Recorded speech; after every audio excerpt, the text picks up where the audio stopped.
Hello, അപ്പോൾ ഇന്നത്തെ video എന്താണെന്ന് വെച്ചാൽ നമുക്ക് ബ്രെഡ് കൊണ്ട് ഈസി ആയിട്ട് പെട്ടെന്ന് തയ്യാറാക്കാൻ പറ്റുന്ന ഒരു അടിപൊളി സ്നാക്സ് ആട്ടോ. അപ്പോൾ അതാ ഇവിടെ റോഡ് പണി നടന്നുകൊണ്ട് കേട്ടോ, അതാണ് കേട്ടോ ഇങ്ങനെ ഒരുമാതിരി ശബ്ദം കേൾക്കുന്നത്. അപ്പോൾ അത് ആദ്യം നമുക്ക് ബ്രെഡ് ഒന്ന് ആവിക്ക് വേവിച്ചെടുക്കാം കേട്ടോ. അത് ആവിക്ക് വേവിച്ചെടുക്കുന്നത് പെട്ടെന്ന് പരന്ന് കിട്ടാൻ വേണ്ടിയിട്ടാണ് നമ്മൾ ആവിക്ക് വേവിച്ചെടുക്കുന്നത്. ഇത് ആവിക്ക് വേവിച്ചെടുത്ത ബ്രെഡ് ഒന്ന് ചെറുതായിട്ടൊന്ന് പരത്തിയെടുക്കുക കേട്ടോ. നല്ല അമർത്തി പരത്തേണ്ട ആവശ്യമില്ല, ചെറുതായിട്ടൊന്ന് പരത്തിയെടുക്കുക.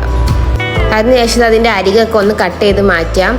ഏത് മൈദയിൽ നോർമൽ വാട്ടർ ഒഴിച്ചാണ്ട് ഒരു മാവ് പോലെ ഉണ്ടാക്കിയെടുത്താൽ കേട്ടോ. അപ്പോൾ അതിലൊന്ന് ഡിപ്പ് ചെയ്യാം.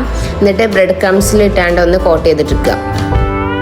പിന്നെ അത് കോട്ട് ചെയ്ത് എടുക്കുമ്പം രണ്ട് ബ്രെഡ് ഇങ്ങനെ ഒരുമിച്ച് വെച്ചിട്ട് വേണം, അതായത് ഒരു ബ്രെഡിൻ്റെ മേലെ ഒരു ബ്രെഡ് വെച്ചിട്ട് വേണം ഡിപ്പ് ചെയ്ത് അത് കോട്ട് ചെയ്തിട്ട് എടുക്കാൻ കേട്ടോ. എന്നാലും നമുക്ക് പോക്കറ്റ് പോലെ കിട്ടുള്ളൂ.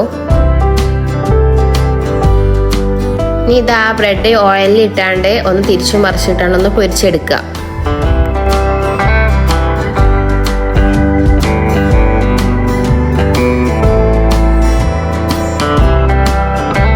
ഇത് ആ ബ്രെഡ് ചൂടാറുന്ന ടൈം കൊണ്ട് നമുക്ക് അതിലേക്ക് നിറക്കാനുള്ള മസാലക്കൂട്ട് ഉണ്ടാക്കിയെടുക്കാം. അതിനുള്ള സാധനങ്ങളൊക്കെ അവിടെ അരിഞ്ഞു വെച്ചിട്ടുണ്ട്. ഇതൊരു ബൗളെടുക്കുക. അതിൽ കുറച്ച് സവാള, പിന്നെ കുറച്ച് ക്യാരറ്റ്, പിന്നെ കുറച്ച് കക്കരി, പിന്നെ കുറച്ച് കാബേജ്, പിന്നെ ലേശം ക്യാപ്സിക്കം, പിന്നെ കുറച്ച് മല്ലിയില.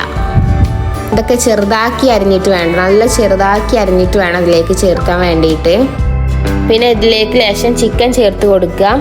പൊരിച്ച ചിക്കനാട്ടോ അതിലേക്ക് ചേർത്ത് കൊടുത്തിട്ടുള്ളത്.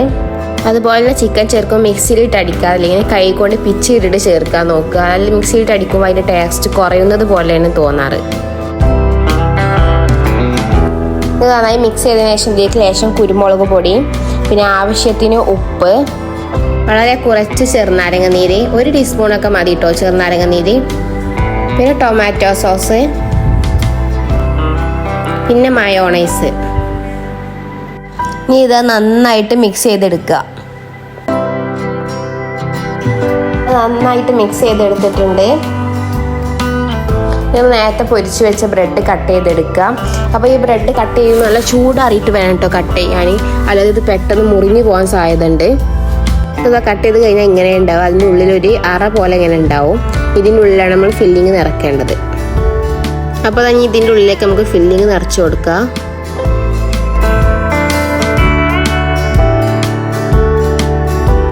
അപ്പോൾ നമ്മളെ സ്നാക്സ് ഇവിടെ റെഡി ആയിട്ടുണ്ട് കേട്ടോ. കഴിക്കാൻ നല്ല അടിപൊളി കഴിഞ്ഞിട്ട് നമ്മൾ അമ്പിക്കൊക്കെ നല്ല ഇഷ്ടമായിട്ടുണ്ട് ഇനി. അപ്പോൾ എല്ലാവരും ഒന്ന് ട്രൈ ചെയ്ത് നോക്കുക. അപ്പോൾ ഇനി നല്ലൊരു വീഡിയോ ആയിട്ട് വീണ്ടും കാണാം. Okay, bye.